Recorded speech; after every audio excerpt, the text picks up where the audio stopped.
सांगाल आईला आज एवढं सगळं कौतुक होताना दिसतंय, सगळं हे होताना दिसतंय? हा ना, आईला सांगन बघ तुझे संस्कार आहे माझ्यावर.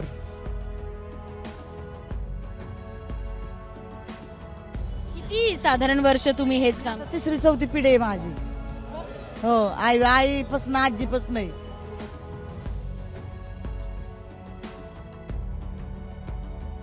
आई वडील आम्हाला म्हणले 1 रुपया बी कुणाचा घ्यायचा नाही आणि भेटला की त्यांना परत द्यायचा, म्हणजे पुढं पुढं आपल्याला चांगली प्रगती भेटल. अशा आई वडील शिकवण आम्हाला, आई वडिलांनी मला शिकवण दिली, मी आणला दिली मुलींना. सगळ्यांनाच पैसे कमवायचे असतात, श्रीमंती कमवायची असते आणि त्यानंतर या जगात आहे ते वावरायचं असतं. मात्र फुकटचे पैसे आले तर ते कोणाला नको असतात किंवा सापडलेले पैसे कोणाला नको असतात. ते पैसे घेतात लोक, अनेकदा घरी पण जातात. मात्र पुण्यात असं काही होताना दिसत नाही. पुण्यातल्या एका स्वच्छ संस्थेत काम करणाऱ्या अंजू नावाच्या महिलेनं 10 लाख रुपये एकाला परत केले आणि सदाशिव पेठेतल्या याच रस्त्यावर सकाळी रोजचं काम करत होत्या त्या आणि त्यांना ती पिशवी सापडली. त्यांनी ती पिशवी हेरली आणि त्याच्यानंतर त्यांना त्याच्यात पैसे आढळले आणि आजूबाजूला बघितल्यावर ज्यांचे ते 10 लाख रुपये होते ते देखील घामाघूम अवस्थेत त्यांना दिसले आणि त्याच्यानंतर त्यांनी ते 10 लाख रुपये त्यांच्याकडे सुपूर्द केले. माझ्यासोबत त्याच अंजू ताई आहेत. तुमच्या चेहऱ्यावरचा आनंद परत केल्यानंतरचा दिसतोय. काय नेमकं घडलं होतं, किती वाजताची घटना? आता मी काम करते ना, कचरा वेचक. अंजू बाळासाहेब माने, मी कचरा वेचक. कचरा गोळा करते, घरोघरी दुकानांची कचरा गोळा करते आणि कचरा वेचक करून आले. सोसायटी झाडून बिडून आले. खूप कचरा असा पडलेला होता इकडं तिकडं गाडीपाशी. मी रोजच उचलते ना का कचरा असा टाकते गाडीमध्ये आणि मग कचरा टाकला तर औषध गोळ्या अशा पांगल्या होत्या. औषध गोळ्या पांगल्या होत्या ना, मग मी त्यांना नाही का बोलावलं मेडिकलवाला आणि मी हो म्हणलं ना का गोळ्या औषधाचे आहे. त्यांनी पैसे नाही बघितले, मग गोळ्या औषधं बघितल्या आणि मग ते मुलाला बोलवून घेतलं.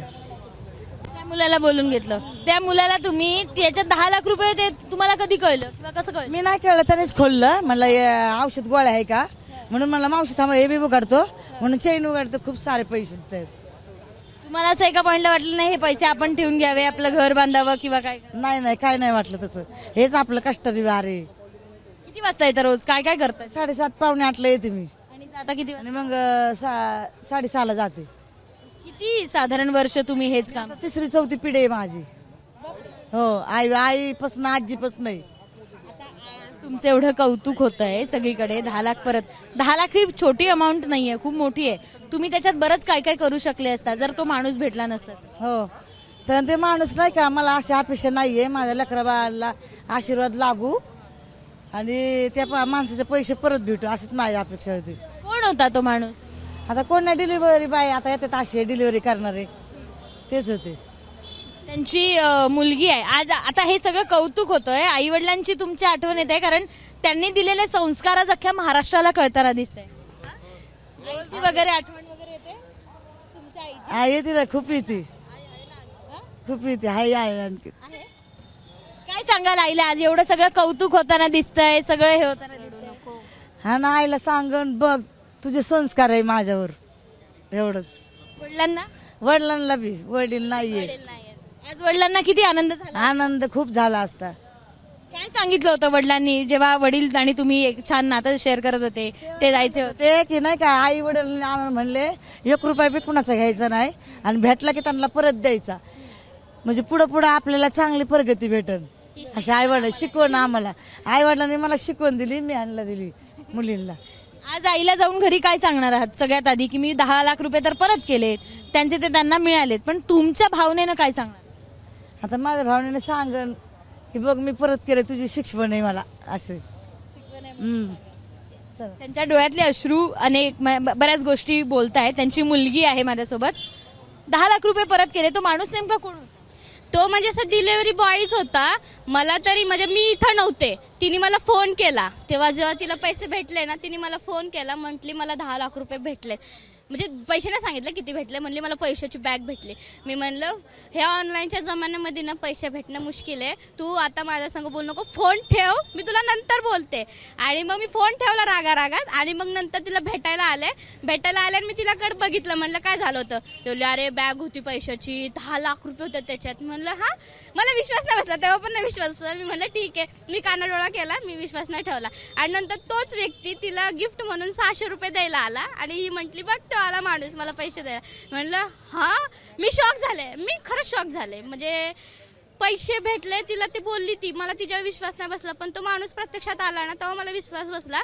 आणि मी म्हणलं आप कितने पैसे, बोला हाँ मेरे पैसे थे, आपकी मम्मी मेरे नसीब में थी इसलिए मुझे ये पैसा मिला, आपकी मम्मी मेरे लिए माता है मतलब नाही क्या. मैं बोले अच्छा है, आपका नसीब था इसके लिए नाही क्या आपको मिला, एवढं बोललं. आणि मग मी नंतर विश्वास ठेवला. म्हणलं अरे बापरे, आज लय भारी काम केलं मम्मी, तू एकदम प्राऊड फील होते. आणि तुझा मी फोटो काढणार आणि मी सरांना सांगणार नाही का की तू एवढं मोठं काम केलंय. नाही, अभिमानाची गोष्ट आहे, तू एवढं मोठं काम केलं, आज कोणी 10 रुपये सुद्धा देत नाही, तू 10 लाख दिलेत, असं बोललं मी तिला. 10 लाख हे सगळं तुमच्याकडे जर आले असते तर काय केलं, अर्थात त्यांनी बक्षीस म्हणून जर तुम्हाला दिले? आम्हाला नको, आम्ही कष्टाने कमवू. कारण की मी शिकली आहे, म्हणजे माझे भाऊ पण शिकलेले आहेत, मी शिकलेली आहे, तर मी कुठेही जॉब करण. आणि ही पण म्हटली की आपण आहे ना कष्टाने पैसा उभारायचा. हे सगळं आहे, पण आता राजकारण असं चालू आहे की सगळ्या जमिनी हडप करतायत, आजूबाजूला अनेक अशा फसवणुकीच्या घटना घडतायत. त्यात ही घटना सगळ्यात महत्त्वाची दिसते, कारण आपल्याकडे काही नाही आहे, ना गमवायला आहे ना कमवायला आहे, तरीही एखाद्याची गोष्ट आपण परत द्यावी ही भावना दिसते. म्हणजे तिने कसा विचार केला की हे आपण आज त्या व्यक्तीला, त्याचा पण कष्टाचा पैसा असन, त्याला पण तो किती नाही का धावत आला. आणि आपला ह्याच्या जागी आपला जर पैसा असता तर आपणही किती हे झालं असतो. पण फसवणूक करताना दिसत आहेत, लुटताना दिसत आहेत.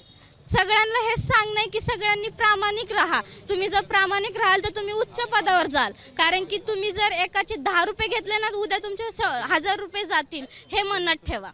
जमिनी लुटल्या जात आहेत, ते काय वाटतं त्या सगळ्याकडे बघून? आता तुम्ही परत करताय ऐका ना, कष्टानेच जमिनी उभरा, कुणाच्या लुटू नका, कुणाच्या गरीबाच्या असतात, कितीतरी पिढ्यांच्या पडलेल्या असतात, ते नका काय करू. आपण कष्टानेच जमीन घ्या. ते समाधान त्यांच्या चेहऱ्यावर दिसतंय. आज शेवटचं काय सांगाल अख्ख्या महाराष्ट्र? हा काय महाराष्ट्राला सांगणं माझं असंच की कष्टाने कमवा, कष्टाने राहावा आणि कष्टाने करा आणि असे पडलेले पैसे परत करा.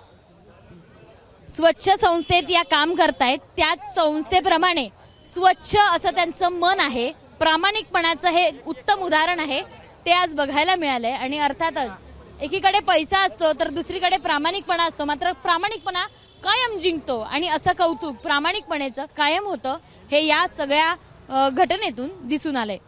कॅमेरामन विजय राऊत सह शिवानी पांढरे, एबीपी माझा, पुणे. एबीपी माझा, उघडा डोळे बघा नीट.